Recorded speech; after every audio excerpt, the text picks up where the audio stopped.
بسم اللہ الرحمن الرحیم۔ ایک بھائی نے سوال کیا ہے کہ اسلام میں نابالغ لڑکیوں اور لڑکوں کا نکاح جائز ہے یا نہیں؟ اگر جائز ہے تو کیوں؟ پہلی بات کہ آپ کو یہ میں کہوں، جس طرح آپ جانتے ہیں کہ اکثریتی جو علماء ہے وہ اس کو جائز ٹھہراتے ہیں، اور وہ سورہ طلاق کی آیات 4 سے اور چند ایک روایت سے دلیل لاتے ہیں۔ حالانکہ اس زمانے کے دو بڑے امام، جو امام ابو حنیفہ رحم اللہ کے مقام اور مرتبے کے امام تھے، ایک امام ابن شبرمہ رحم اللہ اور دوسرا امام ابو بکر عاصم رحم اللہ، یہ دونوں نابالغ لڑکی اور لڑکے کے نکاح کو جائز نہیں مانتے تھے۔ لڑکی کے لیے انہوں نے 18 سال ضرور ٹھہرایا تھا اور لڑکی کے لیے 16 سال۔ اور اگر آپ دیکھیں جس طرح آج ہمارے معاشرے میں جو چائلڈ میرج کا جو مسئلہ ہے، بہت بڑا مسئلہ ہے، بہت ساری بچیاں اس کے شکار ہیں، بہت ظلم ہو رہا ہے چھوٹی چھوٹی بچیوں کے ساتھ۔ علماء کرام کے اس جواز کو آڑ بنا کر لوگ چھوٹی چھوٹی بچیوں کے ساتھ ظلم کر رہے ہیں، بچپنے میں ان کی شادیاں کرتے ہیں، جن سے ان کی تعلیم ڈسٹرب ہوتی، ان کے صحت پر برے اثرات پڑتے ہیں، اور پھر اس کے بعد اس کی پوری زندگی اجرم بن جاتی۔ واقعی قرآن میں ایسا ہے، واقعی قرآن کی تعلیمات بھی وہ اس عمل کو جائز قرار دیتے۔ آئیے قرآن کی طرف کہ قرآن اس بارے میں کیا کہتا ہے۔ قرآن کی تعلیمات کی روشنی میں یہ دونوں دلائل جو ہمارے علماء کرام دیتے ہیں، سورہ طلاق کی آیات 4 سے یا ان روایات سے، وہ درست نہیں ہے، وہ غیر علمی ہے، غیر منطقی ہے، غیر فطری ہے، غیر اخلاقی ہے اور غیر قرآنی ہے، معذرت کے ساتھ، انتہائی معذرت کے ساتھ۔ کاش کہ ہم قرآن میں غور کرتے، قرآن میں غور و فکر کرتے، ہم قرآنی اخلاق کو جانتے، ہم نظام فطرت کو جانتے، کچھ عقل و تدبر ہم کرتے، کیونکہ قرآن عظیم الشان نکاح کو ایک پختہ شرعی معاہدہ میثاقاً غلیظا قرار دیتا، سورہ نساء کی آیت 21 میں، اور اسے ایک مفید سماجی اور دینی عمل قرار دیتا، جس کے لیے فریقین کی باہمی رضامندی، فریقین کی آزادی، کامل شعور اور درکار بھرپور صلاحیتوں کا ہونا ضروری ہے، تاکہ یہ معاہدہ، یہ شرعی عمل، یہ سماجی بندھن وہ کامیاب ہو۔ سورہ رات کی آیات 20 میں ارشاد باری تعالیٰ ہے، اولو الالباب الذین یؤفون بعہد اللہ ولا ینقضون المیثاق، جو عقل والے ہیں وہ اللہ کے وعدوں کا پاس رکھتے ہیں، اس کو پورا کرتے ہیں، اور جو میثاق معاہدے ہیں، چاہے وہ اللہ کے ساتھ ہے، چاہے وہ باہمی معاہدے، ان کا خیال بھی رکھتے اور ان کو توڑتے بھی نہیں۔ تو کیا ایک نابالغ بچہ، ایک نابالغ بچی وہ معاہدوں کو جانتا ہے؟ معاہدوں کے تقاضوں کو وہ جانتا ہے؟ ان معاہدوں کو یہ بچے بچیاں نبھا سکتے؟ اور اسی طرح نکاح کے لیے ایجاب و قبول کا ہونا ضروری ہے، اور اب سب جانتے ہیں کہ ایجاب و قبول خود ایک ایگریمنٹ، ایک معاہدہ ہے، جس کے لیے رضامندی فریقین کا، آزادی فریقین کا، کامل شعور، پھر میں آپ کو درکار صلاحیتیں انتہائی ضروری ہے، اور یہ ایک جبری عمل نہیں ہے۔ ایجاب و قبول یہ جبر سے تھے نہیں پاتے کہ ایک چھوٹی بچی کو ہم جبری طور پر اس عمل کے لیے راضی کریں۔ یا اس کو معلوم بھی نہ ہو اور اس کا نکاح ہم کر دیں. سورہ نساء کی آیات 19 میں ارشاد باری تعالیٰ ہے یا ایھا الذین آمنوا لا یحل لکم ان ترثوا النساء کرہا، اے ایمان والو خبردار، عورتوں کا جبری طور پر وارث مت بنو، ان پر جبر نہیں کرو، ان کی آزادیوں کو ان سے مت چھینو، ان کی رضامندیوں کو ان سے مت چھینو جو اللہ نے ان کو آزادی دی ہے. ان کے تم مالک مت بنے بیٹھو. اور اسی طرح آپ سب کو معلوم ہے کہ اس عمل میں، نکاح کے عمل میں اکمہر کا ہونا ضروری ہے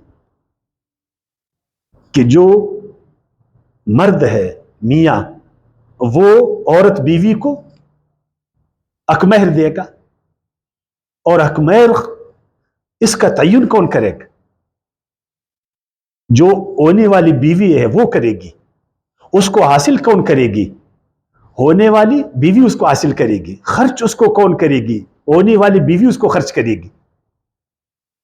اب اپنے مستقبل کے لیے اکمہر کا تعین، اس کا حصول اور اس کو پھر ڈنگ سے خرچ کرنا، مجھے بتائے کہ اس کے لیے کامل جسمانی اور ذہنی بلوغت کا ہونا ضروری یا نہیں ہے؟ اگر وہ لڑکی بالغ نہیں ہے جسمانی اور ذہنی طور پر، مجھے بتائے کہ وہ اس کا تعین کیسا کر سکے گی؟ اس کو حاصل کیسے کر پائے گی؟ اس مال کو محفوظ کیسا کر سکے گی؟ اس کو خرچ کیسا کر سکے گی؟ مال تو اللہ تعالیٰ کی ایک نعمت ہے، اللہ کا ایک فضل ہے، زندگی کی ضرورت ہے. اگر اس کے پاس کامل شعور نہیں ہے تو اس سے پھر وہ محروم ہو جائے گی. وَلَا تُؤْتُوا السُّفَهَاءَ أَمْوَالَكُمْ، اللہ نے روکا ہے مسلمانوں کو کہ مال وہ ایک معمولی چیز نہیں ہے، بے وقوفوں کے حوالے اس کو نہیں کرو. حَتَّى بَلَغُوا النِّکَاحَ، جب تک وہ بالغ نہ ہو. جب وہ بالغ ہو جائے تو مال ان کے حوالے کرو. حق مہر ایک مال ہے، آپ نابالغ کے حوالے کیسے کرتے؟ اللہ نے تو روکا ہے تمہیں اس عمل سے. حتیٰ یبلغ اشدہ، اور اس وقت یعنی وہ بلوغت بھی اپنے حد کو پہنچ جائے، وہ ذہنی طور پر جسمانی طور پر کامل بالغ ہو. مال کا تعین، مال کا اصول، مال کو خرچ کرنا، اس کی حفاظت کرنا، اس کو اپنے کام میں لانا ایک بچی کر سکتی ہے، ڈنگ سے اس کو کر سکتی ہے. وہ تو پھر اس مال سے گڑیا خریدے گی، اس کو تو پھر ضائع کرے گی. عربی میں نکاح بھی کہتے ہیں ایک چیز کا دوسری چیز کے ساتھ گل مل جانا، ایک دوسرے میں جذب ہو جانا، یکجان ہو جانا. مرد اس عمل کے ذریعے عورت کے ساتھ، عورت اس عمل کے ذریعے مرد کے ساتھ میاں بیوی بننے جا رہے، ایک جسم دو قالب بننے جا رہے، یکجان ہونے جا رہے. اتنا بڑا عمل ہے یہ، اتنا ایک بنیادی عمل ہے یہ. اور ہم بولے کہ اس کے لیے بلوغت ضروری نہیں ہے. صرف جسمانی نہیں، ذہنی بلوغت بھی اس کے لیے ضروری ہے. اور ہم سب کو معلوم ہے کہ قرآن مجید نے مرد عورت خصوصاً میاں بیوی اس کو زوج قرار دیا ہے. اور زوج کہتے ہیں گاڑی کے دو پہیوں کو. جعلکم ازواجا، قرآن نے خود بولا کہ ہم نے تمہارے لیے، ہم نے تمہیں ٹھہرایا ایک دوسرے کا زوج، جس طرح گاڑی کے دو پہیے ہوتے جن میں باہمی مطابقت کا ہونا ضروری ہے، یگانگت کا ہونا ضروری ہے، ایک دوسرے کی مددگار ہونے کی ضرورت ہے. ورنہ پھر اگر ایک پہیا وہ دوسرے کے مطابق نہیں ہوئے گا، ایک پہیا بڑا ایک چھوٹا، ایک کمزور ایک ٹھیک تھوانا، پھر یہ گاڑی چل سکے گی؟ اگر ہم ایک چھوٹی بچی ایک بڑے آدمی کے حوالے کریں گے، وہ چھوٹی بچی وہ اس مرد کا پہیا بن سکے گی؟ اور جو یہ مشین ہے، گاڑی ہے، اس کو انجام تک پہنچا سکیں گے؟ یا ان میں سے کوئی بھی فریق اگر وہ دوسرے کے ساتھ مطابق نہ ہو؟ اور اسی طرح قرآن مجید نے میاں بیوی کو ایک دوسرے کا لباس قرار دیا. ہن لباس لکم وانتم لباس لہن، تم ایک دوسرے کے لباس ہو. اور سب کو معلوم ہے کہ لباس ایک بنیادی ضرورت ہے. بیوی شوہر کے لیے بنیادی ضرورت ہے اور شوہر بیوی کے لیے بنیادی ضرورت ہے. اگر اس کی بنیادی ضروریات کو بیوی پوری نہیں کر پائے گی یا شوہر نہیں کر پائے گا، وہ ایک دوسرے کا لباس بن سکتے. اور لباس کے لیے فٹ ہونا ضروری ہے کہ لباس جسم پر فٹ ہو، بدن کے مطابق ہو، جسم کے مطابق ہو، اس میں خوبصورتی ہو، اور وہ پردہ پوشی کا ایک ذریعہ ہو. ہاں مجھے بتائے کہ ایک چھوٹی بچی وہ فٹ آئے گی اپنے شوہر کے لیے؟ ایک شوہر بڑا یا چھوٹا، وہ چھوٹی یا بڑی لڑکی کے لیے فٹ آئے گی جب تک ان میں یگانگت نہیں ہوگی. سر 19-20 کی تو بات کر لو، 18-20 کی آپ بات کر لو. یہ تو مت بولو کہ ایک نابالغ بچی، وہ ایک بڑے عمر کا جو آدمی ہے اس کی بیوی بننے کے لیے بالکل یہ جائز. یا ایک چھوٹا لڑکا، وہ ایک بڑی عمر کے لیے، یا دو چھوٹے لڑکے لڑکیاں. اور اسی طرح قرآن مجید نے شوہر کو کسان بولا ہے کیتی کے لیے، اور بیوی کو کیتی قرار دیا ہے شوہر کے لیے.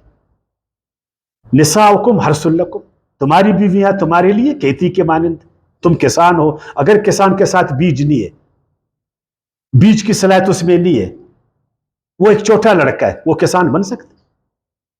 اور اگر ایک لڑکی، ایک بچی، وہ اس میں زرخیزیت نہیں ہے، وہ اس تخم کو لے نہیں سکتی، باراور نہیں بنا سکتی، اس کو نہیں جن سکتی، وہ کیتی بن سکتی. پھر بھی ہم کہتے کہ یہ جائز. قرآن میں غور نہیں ہے، تدبر نہیں ہے. اور اسی طرح ہم سب کہتے کہ اسلام دین فطرت ہے. فاقم وجہک للدین حنیفا فطرت اللہ التی فطر الناس علیہ لا تبدیل لخلق اللہ ذالک الدین القیم.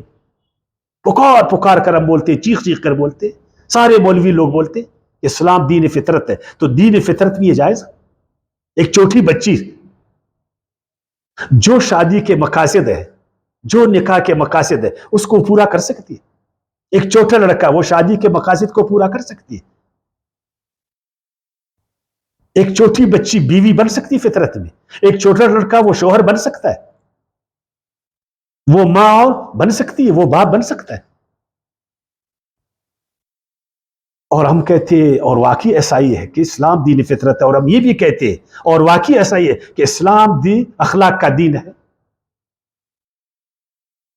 اخلاق کا دین ہے. وَلَا تَتَّخِذُوا آیات اللہ ہزوا، اللہ کے دین کو مذاق مت بناؤ. اخلاق کا دین ہے، فطرت کا دین ہے،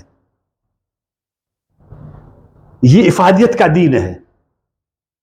کیا یہ مذاق ایک چھوٹی بچی کو کسی کے حوالے کرنا، ایک چھوٹے بچے کو ایک مسئلے میں پھنسانا؟ اخلاقی طور پر ایسا صحیح ہے؟ دنیا کا کوئی اخلاق اس کی اجازت دیتا؟ کوئی فطرت، کوئی سائنس اجازت دیتا ہے اس کا؟ ایک سنجیدہ عمل ہے، ایک مقصد عمل ہے. اسلام انصاف کا درس دیتا ہے. اخلاق میں انصاف کا ایک مقام ہے. ایک چھوٹی بچی، یہ انصاف ہے کہ اس کو ایک بڑے آدمی کے حوالے ہم کریں. اور نکاح کا ایک مقصد قرآن نے بتایا ہے تاکہ جنسی تسکین اس عمل سے فریقین کو حاصل ہو. جنسی تسکین، عفت و عصمت کی حفاظت ہو فریقین کی، افزائش نسل اس عمل سے ہو، خاندان تشکیل پائے اس عمل سے. مجھے بتائے نابالغ بچی وہ جنسی تسکین دے سکتی ہے اپنے شوہر کو؟ ایک چھوٹا لڑکا وہ جنسی تسکین کا باعث بن سکتا؟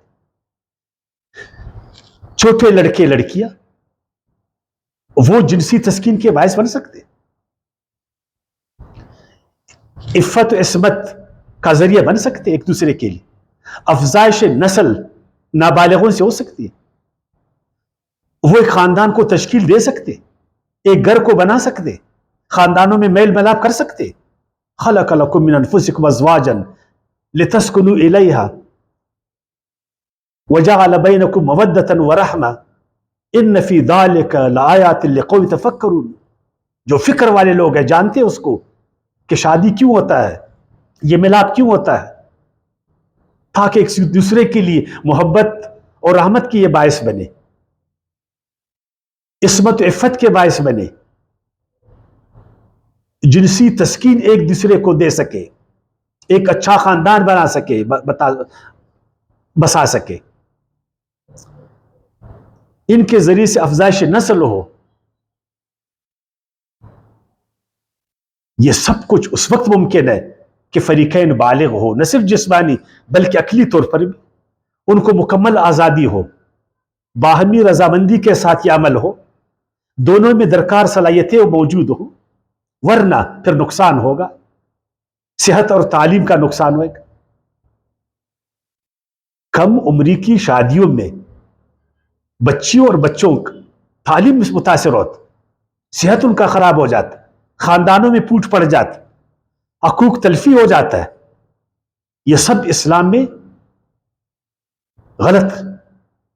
اگر حقوق تلفی ہوگی فریقین میں سے کسی کا، پھر اللہ کو ہم کیا جواب دیں گے؟